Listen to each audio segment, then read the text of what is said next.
This is Nightly Business Report with Tyler Matheson and Sue Herrera. Deal breaker? AT&T's proposed mega acquisition of Time Warner just hit a major snag, and it came from the Justice Department. Doing the math, the GOP's tax bill numbers don't add up, and that could prove to be a major obstacle. Open enrollment when choosing your benefits for next year. You don't want to make any costly mistakes. Those stories and more tonight on Nightly Business Report for Wednesday, November 8th. Good evening, everyone. Welcome. I'm Sue Herrera. Tyler Matheson is off tonight. An $85 billion merger hangs in the balance.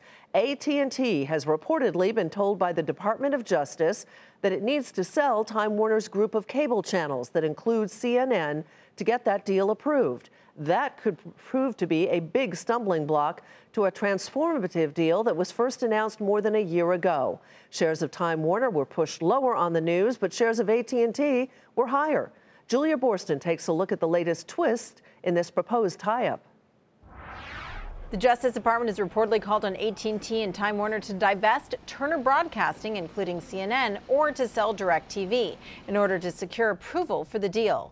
The DOJ issuing the following statement, saying, quote, "The department is committed to carrying out its duties in accordance with the laws and the facts.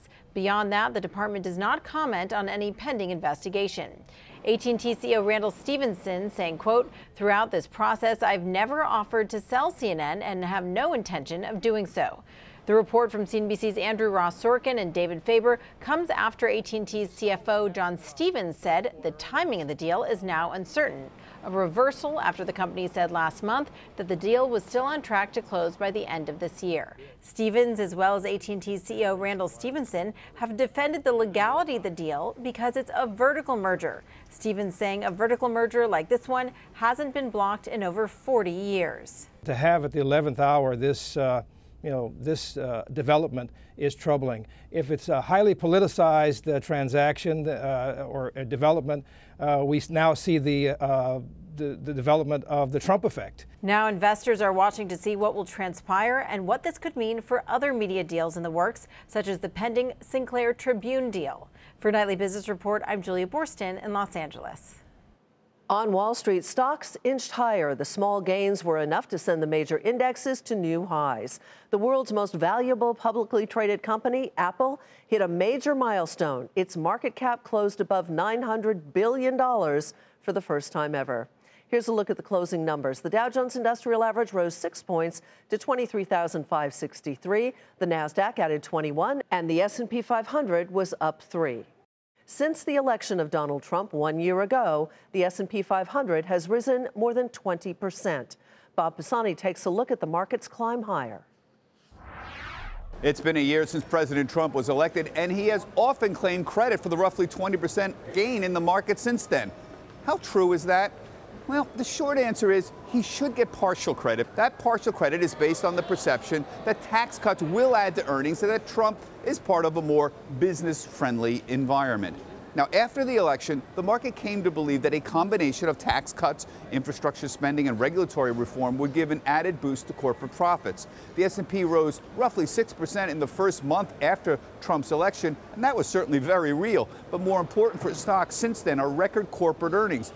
Even more importantly, the market believes that the record earnings will continue for the next few quarters. Second, global growth has returned. Many countries have returned to growth after years of stagnation. As a result, the U.S. stock market's up 20% since Trump's election, but the whole world is up 20%, including Hong Kong, South Korea, India, Japan, Germany. Finally, there's a relatively benign Federal Reserve. There's no reason to believe that incoming Fed Chairman Jay Powell will mark a radical departure from this policy. Bottom line, give the president some credit for the rally, but only some. How much? Art Cashin at UBS says at most, Trump can claim 25% of the rally. For Nightly Business Report, I'm Bob Pisani at the New York Stock Exchange. And as Bob just mentioned, the prospect for tax reform has helped lift stocks. But the Republican plan is running into some obstacles. Elon Mui is in Washington. Republicans racing to make progress on tax reform before the week is out. In the House, though, members are facing some tough math as the cost of their tax plan rises to $1.7 trillion over a decade, according to the Congressional Budget Office. And that would violate the special rules that Republicans want to use to fast-track this legislation.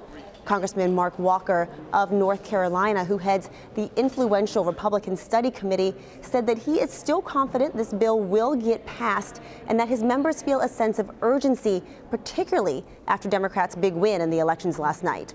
It is a wake-up call for Republicans not to straddle the fence on these issues. If you look at the people who supported Donald Trump in this past presidency election, it was because he was very clear on his issue.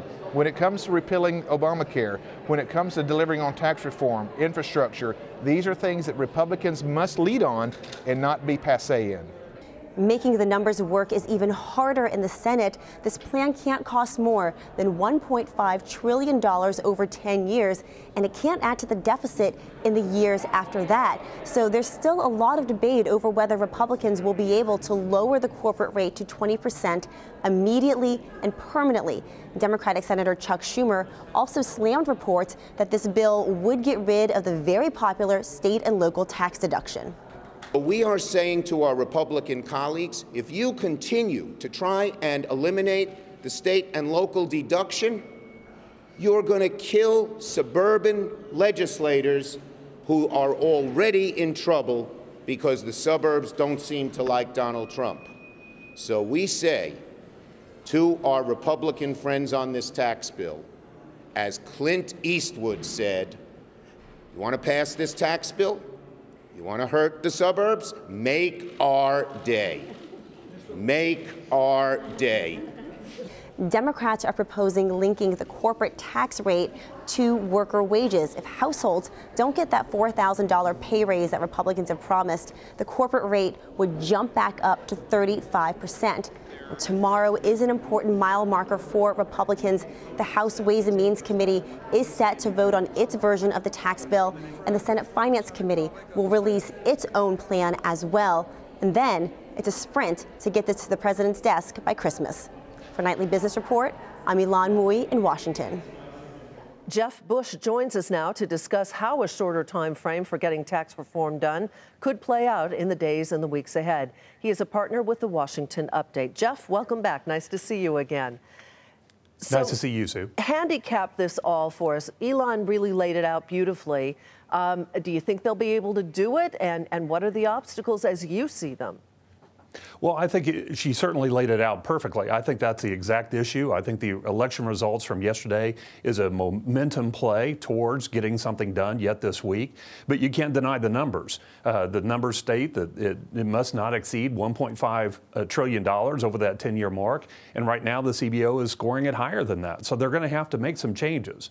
In addition to that, we anticipate the Senate plan coming out tomorrow. And early reports are that there are going to be some pretty significant differences between the House and the Senate plan, which will have to be reconciled. And how much more complicated does that make this whole process? Well, it certainly does. You would think that the Gang of Six, after working on this for 9 months, would have had time to reconcile those before the bills came out of committee. But it doesn't appear to be the case. So that is concerning for the Republicans, that there is disparity in those two bills. Obviously, those have to be reconciled before it can hit the president's desk for signing. Now, the election results of yesterday, does that give momentum to one side or the other in this whole process or not? I think short term, as I mentioned, it's a momentum for the Republicans to say a wake-up call to try to get something done. Obviously, they were feeling a tremendous amount of pressure anyway. Now, the Democrats certainly should celebrate the results of last night, but they need to put that in perspective as to what that's really meant last night. They won the governor's office in a blue state and a purple state that's been hewing more towards blue anyway. So I think it is certainly a big evening for the Democrats, but I'm not necessarily putting that forward to 2018. Mm-hmm. What about the market and its reaction to it? If we see a stall, as you mentioned, the Senate plan is going to come out, then they have to reconcile. There are going to be differences. Are you anticipating increased volatility in the market as that reconciliation process goes through, or perhaps not? Oh, I think definitely, Sue. I think there will be. Anytime you're doing a large piece of legislation, and certainly tax reform is a huge piece of legislation, that bill will go through a period of life and death throughout that process, and that, in essence, means more volatility in the marketplace. Which means we'll be talking to you again soon. Jeff, thank you very much. I look forward to it. I do too. Jeff Bush with the Washington Update. Meantime, the Trump administration announced new business and travel rules for Cuba. The White House says the rules are designed to steer business away from the Cuban military and intelligence services and to the Cuban private sector. The rules also make it harder for Americans to travel independently to Cuba. President Trump arrived in China, the main stop in his first official trip to Asia. The U.S.-China economic relationship at the top of the agenda, of course, but so is the still developing personal relationship between the leaders of the world's two largest economies. Eunice Yoon is in Beijing.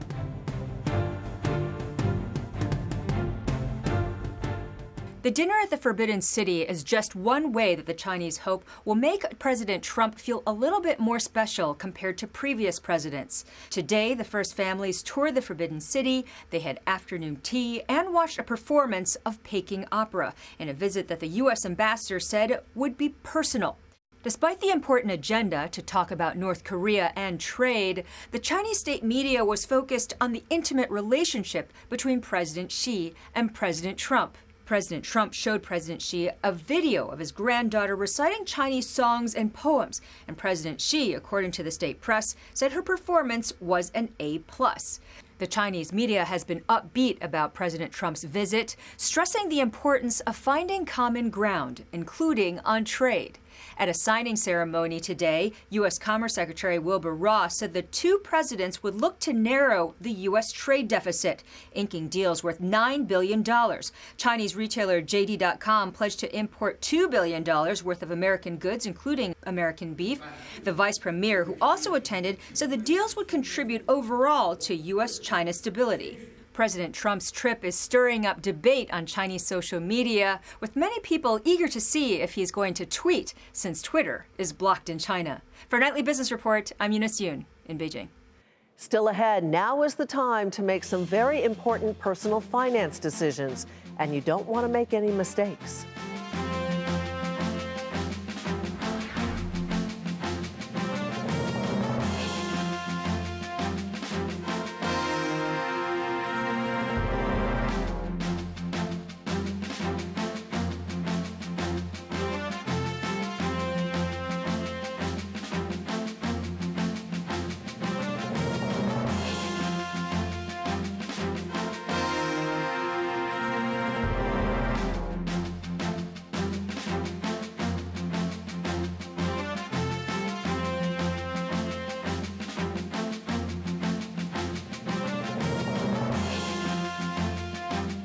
Billionaire investor Carl Icahn is under investigation. He has been subpoenaed over his role advising the Trump administration on a federal biofuels program.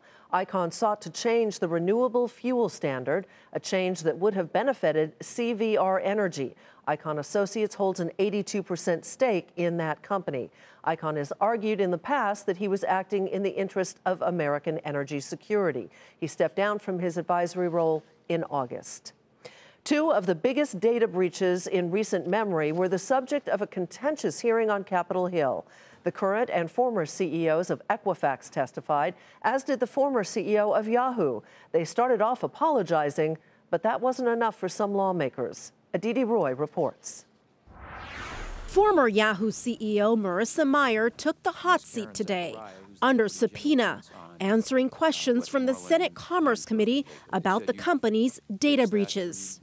Yahoo was the victim of criminal state-sponsored attacks on its systems, resulting in the theft of certain user information. She started with an apology for the 2013 breach that involved $3 billion, or virtually all of the company's users. As CEO, these thefts occurred during my tenure, and I want to sincerely apologize to each and every one of our users.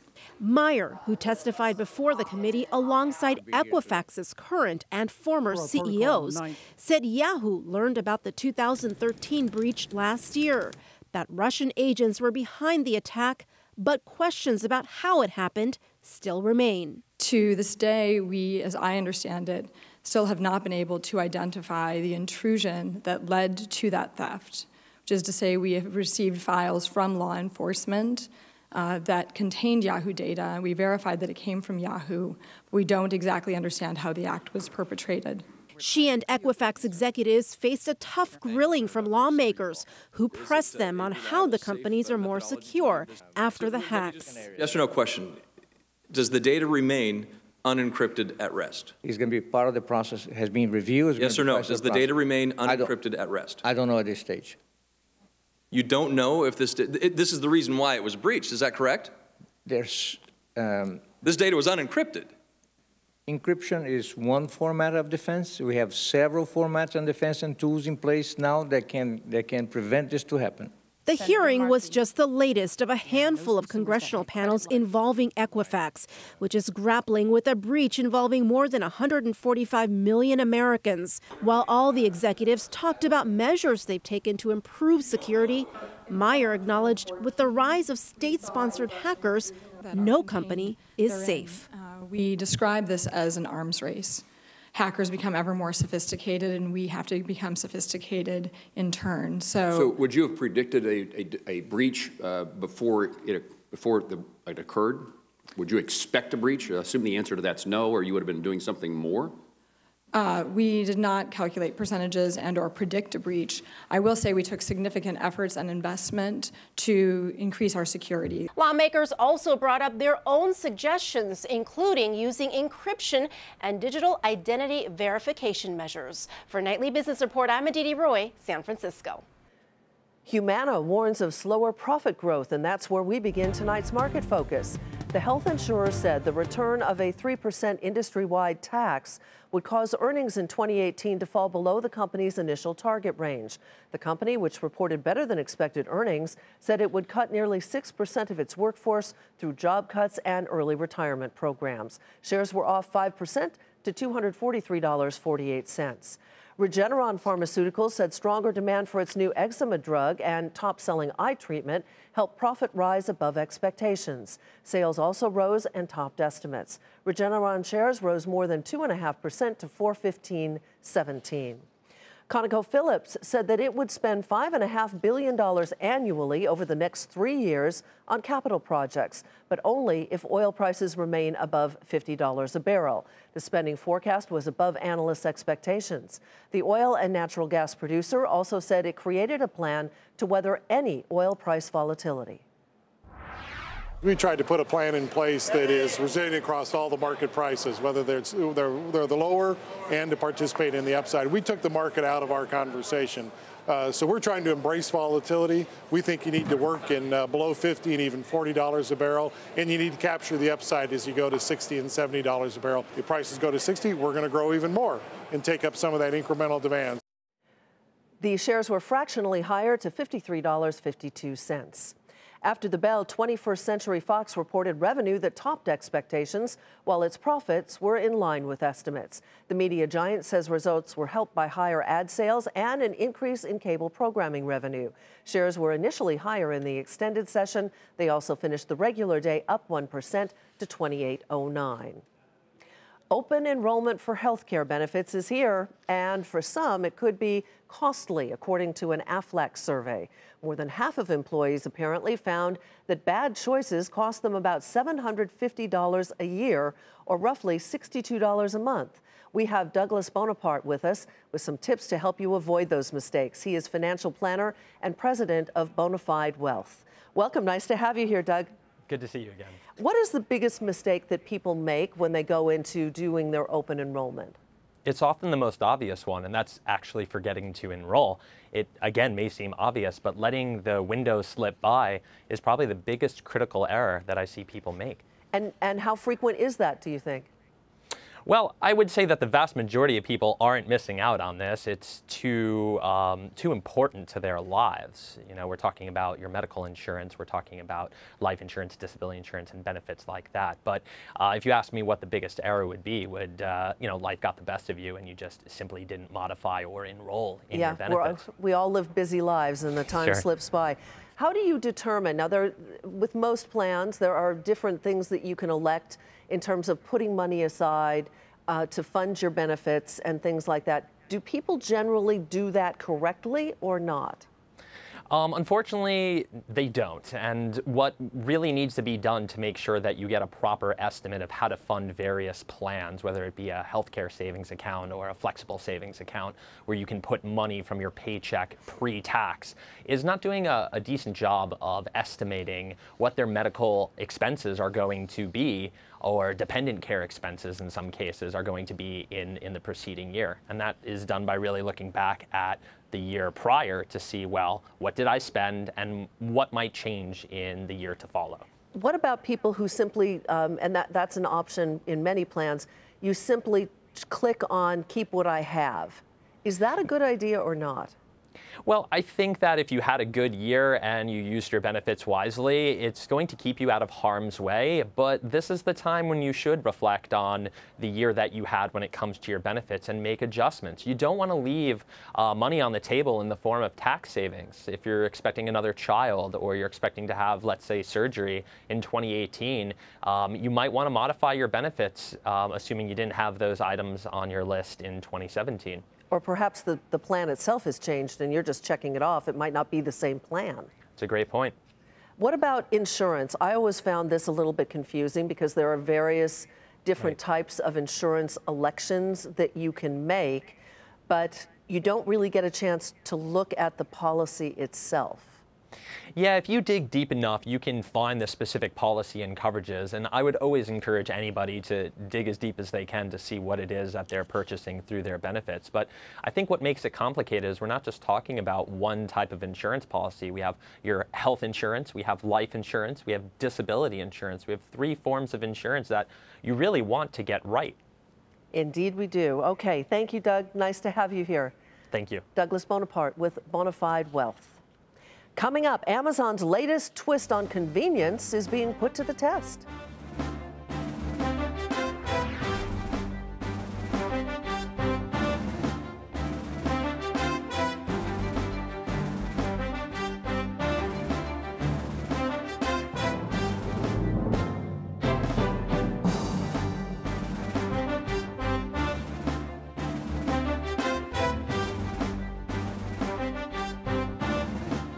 Sears is selling up to 140 stores to help it fund its pension obligations. The department store is facing mounting losses and declining sales. The company is expected to use the proceeds from the sale to shore up its pension plan that still supports about 100,000 people. Sears has already announced the closures of 400 stores this year. It also reported a 17% drop in same-store sales. The stock fell in trading today. And Target plans to close a dozen underperforming stores. The company says the closures will take place in Michigan, Florida, Illinois, and Texas. It comes as the retailer expands its portfolio of smaller format stores, which the company says are more profitable. Amazon is viewed as one of the biggest threats to retail, but now the online retailer wants to literally open the door to a new type of service, delivery, not just to your doorstep, but directly into your home. Deidre Bosa put it to the test. Jennifer Henry Novich is a blogger and works a full-time job at Ernst & Young. She's got a busy schedule and doesn't have time to babysit packages. So she jumped at the opportunity to test out Amazon's new home delivery system that lets a courier enter her house and place her packages right inside her home. She was just one of 3 Amazon customers that got to try the service in advance. And so far, she's found it a convenient way to monitor her deliveries and make sure they get to her. So I never take my keys out of my purse at this point. My car unlocks with the touch of the button, and same thing with Amazon Key. I'm able to unlock my door with my code. I'm able to lock my door with the push of one button, and it's all just integrated and seamless. Amazon Key is now available in 37 cities. You need an Amazon Cloud Cam and a smart lock. The kit starts at $250. The stakes are high. Bad experiences could damage the company's reputation and open it up to legal issues.